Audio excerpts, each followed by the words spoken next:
برنامه سیاسی و تحلیلی دیدگاه. السلام علیکم تماشابینان عزیز، شکر پروردگار که باز به دیدار هم رسیدیم.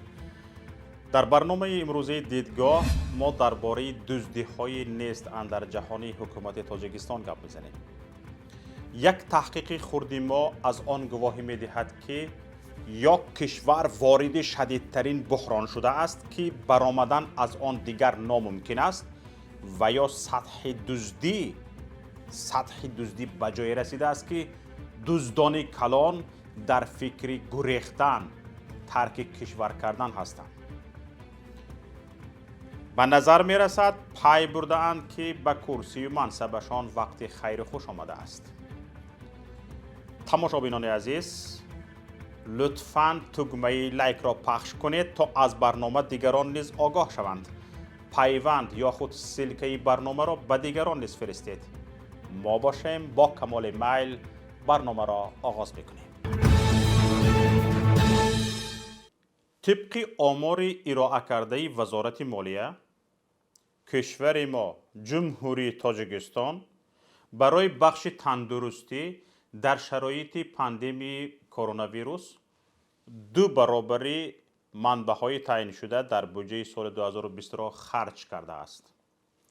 بر اساس این آمار از ابتدای سال 2020 تا پایان ماه نوامبر سال گذشته یعنی 2020 برای بخش بهداشت و درمان کشور 1 میلیارد و 800 میلیون سومانی خرج شده است. 1 میلیارد و 800 سومانی خرج شده است که 2 برابر از منبع تعیین شده بودجه سال گذشته بیشتر است. یعنی قبلا اگر حکومت برای تمام ساحه تندرستی، نگهداری بیمارخانه ها، خرید لوازمات طبی، ماهانه طبیبان و بخش اداری وزارت تندرستی و صدها سمت دیگر 900 میلیارد سومانی صرف میکرد، پس تنها برای مبارزه با ویروس کرونا همین مقدار دیگر خرج کرده است. 900 بالای 900.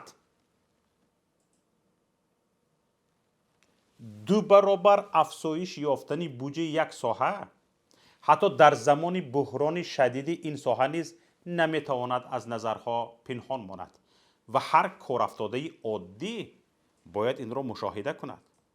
همین خیلی نمی؟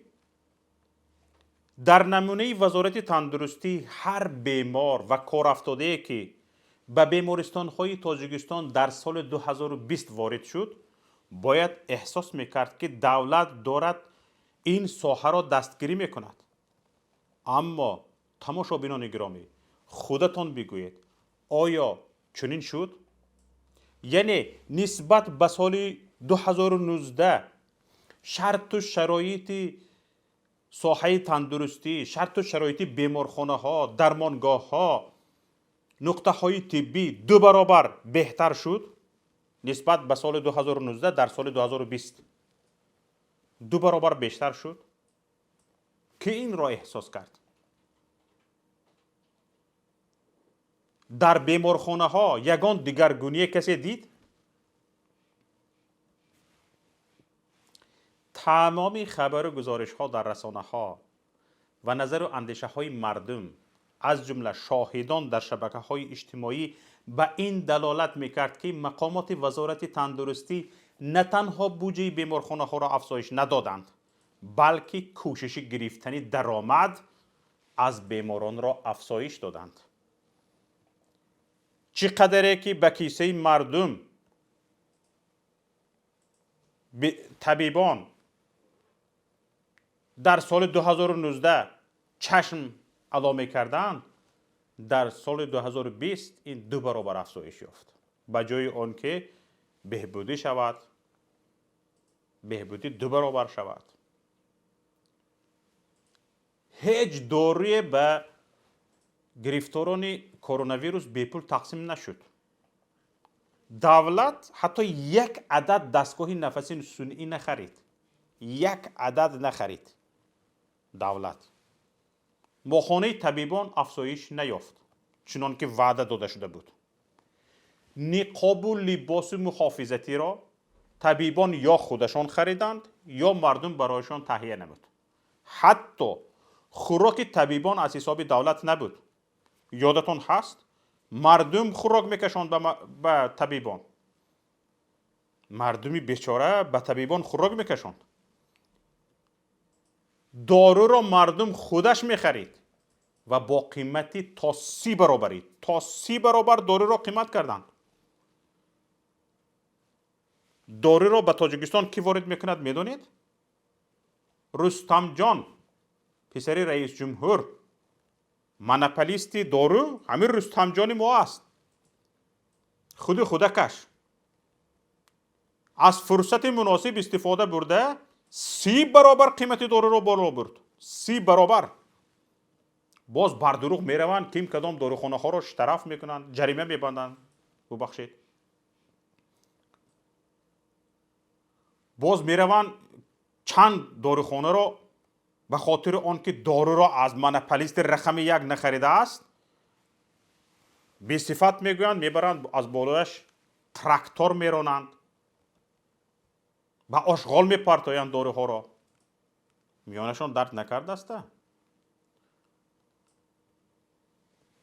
همین دستگاه های نفس صنعی که به تاجیکستان وارد شد به بیمارخانه ها داده شد، یا سازمان و کشورها خیریه دادند یا تاجران خریدند. تاجران خریده دادند. نقاب لباس های محافظتی که کلن کمک به شهردوستانه خارجی و داخلی بود و به پول رسیده به طبیبان فروخته شد. خوراک طبیبان را که شبانه روز زحمت میکشیدند گفتم که مردم تامین میکرد. طبیبان نه تنها ماهانه‌شان بالا نرفت بلکه برای کار شبانه روزی هم حق خدمت نگرفتند. بیچاره طبیب. رئیس جمهور وعده کرد از حساب فوند ذخیرویش که از بودجه جدا می شود، همین فوند ذخیروی رئیس جمهور از بودجه جدا می شود، وعده کرده بود که معاش 3 ماهه علاوگی به طبیبان پرداخت می کند. اما آن را هم کسی ندید. پس تماشابینان عزیز، ای هموطنان، 900 میلیون سومانی که اضافتا 1 برابر میگوید حکومت تاجیکستان زیاد صرف کردم، همین 900 میلیون زیاد صرف کردگیش به کجا مصرف شده است؟ به کجا؟ این هم در حالی است که کشور در این مدت جدی اهمیت دهید. تماشابینان عزیز،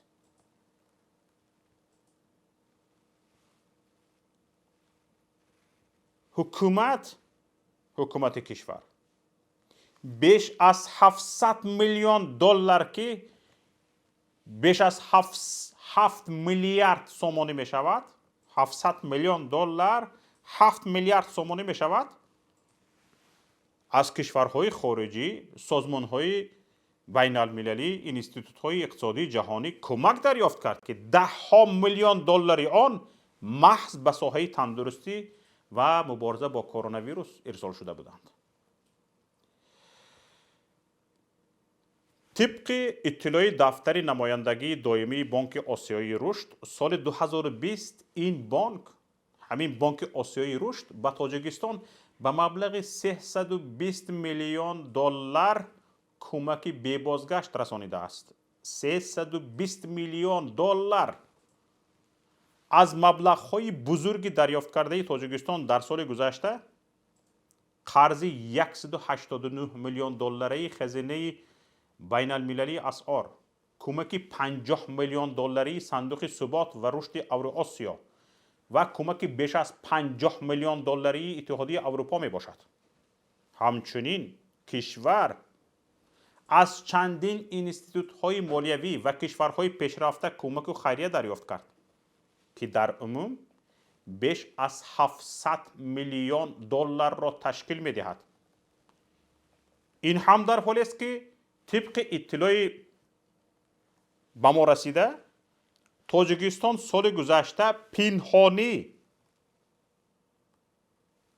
پنهانی از کشور چین بیش از 200 میلیون دلار کمک گرفته است.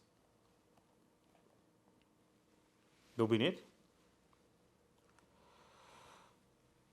بحرانی به وجود آمده از گسترش کرونا ویروس سبب شد که بخش درآمدی بودجه سال 2020 از جانب حکومت تاجیکستان بازنگری شود که در نتیجه 2.5 میلیارد سومانی کاهش یافت. یعنی حدود 250 میلیون دلاری که باید از بودجه مصرف میشد نشد. نارسایی بودجه سال 2020 با جای 350 میلیون سومانی پیش بینی شده به 3 میلیارد و 100 میلیون سومانی رسید. 250 میلیون سومانی کم. بر زمین سال گذشته حکومت فروش طلا و سنگ‌های قیمت‌بها را با سرعت افزایش داد. در 10 ماه سال 2020 تاجیکستان به مبلغ 690 میلیون دلار سنگ و متال‌های گرانبها و نیمه گرانبها به فروش برآورد. اگر در 2 ماه آخر نیز فروش سنگ و طلا در همین سطح باشد، اهمیت داده ایستاده تماشابینان گرامی، اگر در 2 ماه آخر نیز فروش سنگ و طلا در همین سطح باشد، پس در عموم سال گذشته طلای تاجیکستان به مبلغ 830 میلیون دلار به خارجه رفته است. 830 میلیون دلار. از معلومات ارائه کرده اگنتی آمار نزد ریاست جمهوری تاجیکستان برمی آید که این نشان دهنده به 55% صادرات عمومی کشور در 10 ماه را تشکیل می دهد.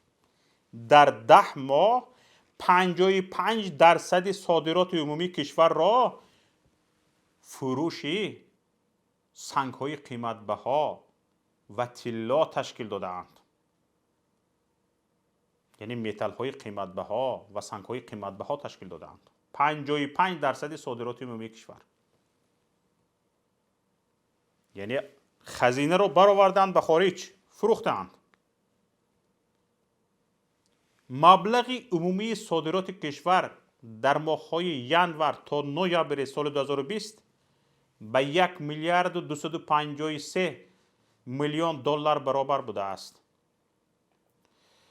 طبق معلومات رسانه‌ای شده، صادرات سنگ و متال‌های قیمت‌بها نسبت همین دوره سال 2019 بیش از 3.1 برابر افزایش یافته است. این هم در حالی است که اهمیت دهید تماشابینان، این هم در حالی است که فروش سنگ و متال‌های گرانبها در سال 2019 یعنی 1 سال پیش نسبت به سال 2018 2 سال پیش 125 برابر بیشتر کرده شده بود. در سال 2019 فروش سنگ‌های قیمت‌بها نسبت به سال 2018 125 برابر بیشتر کرده شده بود. یعنی حکومت در سال 2020 نسبت به سال 2018 2 سال پیش 480 برابر بیشتر طلا فروخته است. 480 برابر.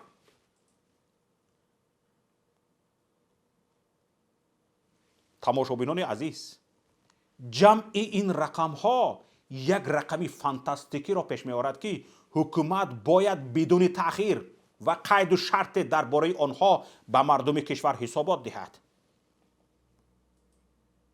ببینید 700 میلیون دلار کمک خیریه ها، 830 میلیون دلار فروش طلا، 200 میلیون کمک پنهانی چین، 250 میلیون دلار مصرف کم شده بودجه، جمع 1 میلیارد و 980 میلیون دلار. 1 میلیارد و 980 میلیون دلار. تماشابینان گرامی، بودجه تاجیکستان در سال 2020 به 2 میلیارد و 600 میلیون دلار برابر بود. همون رقمی که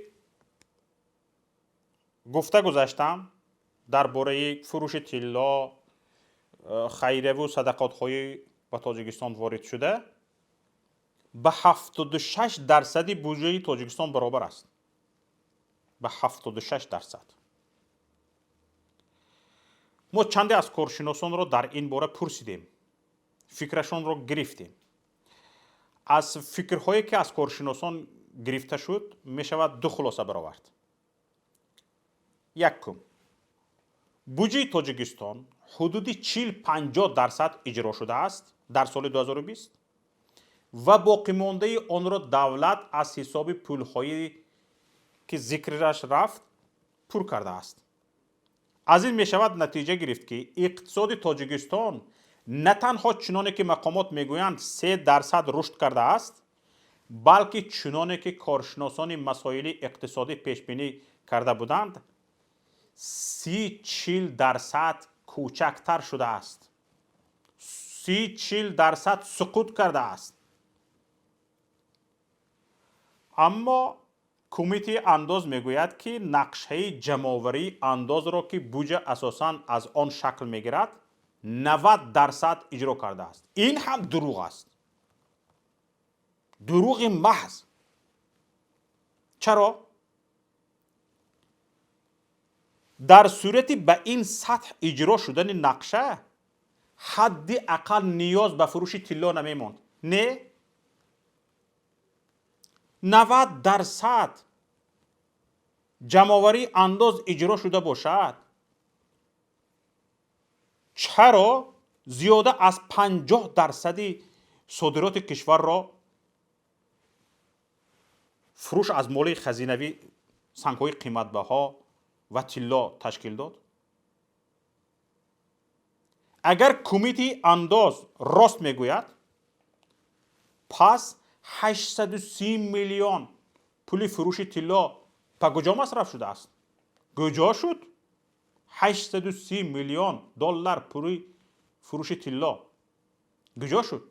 200 میلیون دلار کمک پنهانی چین و حداقل 300 میلیون دلار قرض و کمک‌های دیگر که برای دستگیری بودجه و اقتصاد داده شدند کجا شدند؟ آی دروغگوی‌ها، یک دو متخصص را برید، یک سوال جواب کنید، یگان هفته درس خوانید، متماتیک را آموزید، اقلا از صنف 3 تا صنف 5 راست می آمدگی را جمع طرح را یاد گیرید، بعد گزارش دهید، بعد گپ زنید. اقلا گزارش هایتان به یک دیگرش دروغ باشد هم راست بیاید. وای شرمنده ها. خیلی سراسیمه اید. نه؟ خیلی سراسیمه اید. وای به کجا گریختنید؟ کجا؟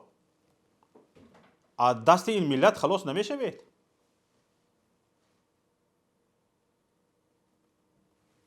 تخمین دویم دیگر است. سطح دزدی و فساد در زینه‌های بالای حکومت خیلی بالا رفته است. سطح دزدی و فساد در زینه‌های بالای حکومت بالا رفته است و گروه قسم اساسی این پول‌ها را می‌دزدد. ظاهراً این گروه می‌داند که عمر حکومت 1-2 سال بیش نیست و کوشش می‌کند هرچی بیشتر مبلغ به حساب‌های آفشاریش به خارج ارسال کند. به خارج. حکومت تاجیکستان هیچگاه نه تنها از قرض و گرانت‌ها بلکه درباره سمت مصرف پول‌های مردم یعنی بودجه و ذخیره‌های مردم، طلا و سنگ‌های قیمت‌بها و دیگر معدن‌ها حسابات نداده است. در طول 30 سال یگان فرد تاجیکستان، یگان شهروند تاجیکستان نمی‌داند که تاجیکستان، جمهوری تاجیکستان چند کیلو طلا استحصال کرده است، چند کیلو نقره استحصال کرده است و دیگر معدن‌ها چند کیلو استحصال شده است. یگان فرد تاجیکستان، یگان شهروند تاجیکستان می‌داند؟ نه می‌داند. حسابات وجود ندارد. یک مرتبه اقلاً 20 سال اخیر رئیس جمهوری تاجیکستان به اقلاً با 4 تا روزنامه‌نگار روبرو شده گپ نزده است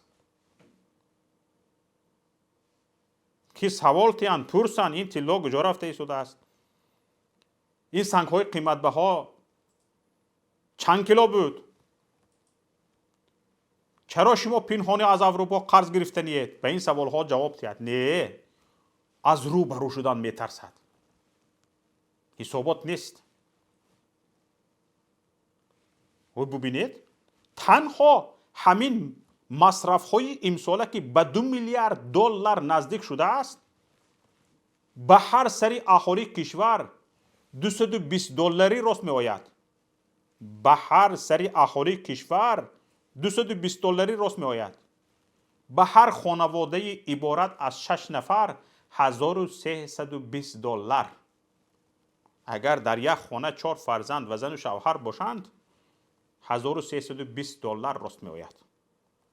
یعنی حکومت تاجیکستان بدون اجازه ما مردم، حکومت تاجیکستان بدون اجازه ما مردم، ای ملت، ای هموطن، بدون اجازه تو 1320 دلار پولت را مصرف کرده است. یا تو را ای هموطن 1320 دلار عائله تو را قرضدار کرده است. این حساب ها در حالی است که اگر اضافه نداشته باشد، اگر حکومت غیر از کشور چین دیگر از هیچ جای دیگری کمک پنهانی نگرفته باشد، چون که کوشش گرفتن کمک های پنهانی را حکومت تاجیکستان همیشه میکند. نه، دلیل داره. همین شب روزها حکومت تاجیکستان نیت دارد از اتحاد اروپا برای تطبیق برنامه رشد تندرستی کمک مالیوی گیرد. برنامه رشد تندرستی، ببینید چه خیلی نامش را زیبا کردگی. در آخر ماه دکتبر رئیس جمهور امامعلی رحمان به معاون اول سروزیر کشور دولتعلی سعید دستور داد که لایحه سازشنامه را با اتحاد اروپا به امضا رساند. وزارت کارهای خارجی جمهوری عهدهدار شد که درباره سنه و جای امضای سازشنامه ذکر شده به موافقه رسد. اهمیت دهید. طبق سپارش رئیس جمهور، متن لایحه سازشنامه که حجم کمک گرفته می شده را نشان می دهد به کسی نشان داده نمی شود. پنهانی و رسانه‌ای نخواهد شد.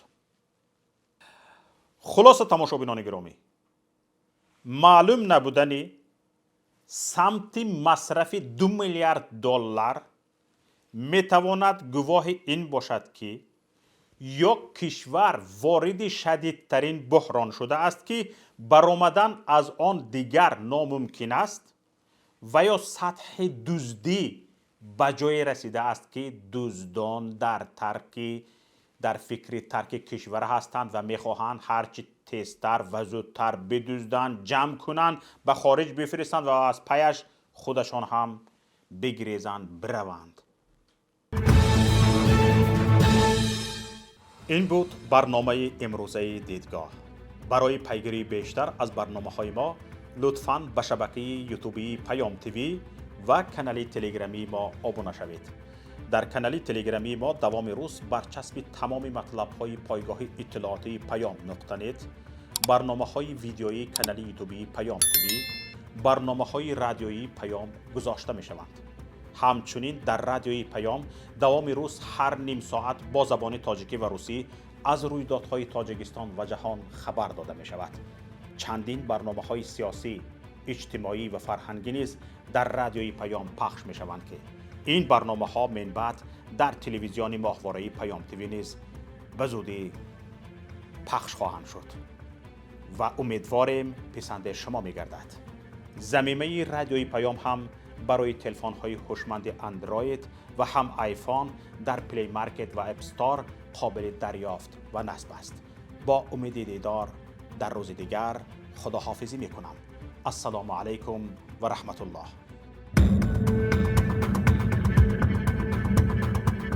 برنامه سیاسی و تحلیلی دیدگاه.